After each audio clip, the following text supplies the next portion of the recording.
ప్రతి ఏడాది September 5న teachers డేను జరుపుకుంటాం.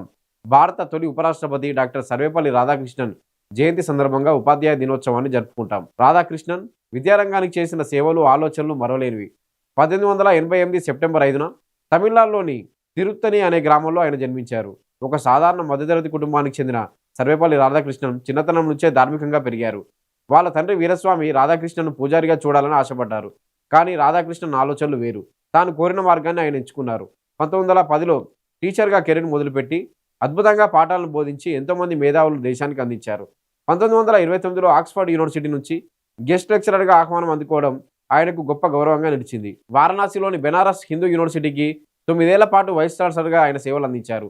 1947లో యునెస్కోలో భారత్ తరపున ప్రతినిధిగా సేవలు అందించారు. 1954లో భారతరత్న అందుకున్నారు. 1962 నుంచి 67 వరకు భారత రెండో రాష్ట్రపతిగా పనిచేశారు. 1962లో ఆయన రాష్ట్రపతిగా ఉన్నప్పుడు విద్యార్థులు ఆయన జన్మదినాన్ని జరుపుకోవాలని అనుకున్నారు. నా పుట్టినరోజు కాదు, ప్రతి గురువును గౌరవించడానికి ఒక రోజు జరుపుకుందామని రాధాకృష్ణన్ పిలుపునిచ్చారు. అలా సెప్టెంబర్ 5న ఉపాధ్యాయ దినోత్సవంగా జరుపుకోవడం మొదలైంది.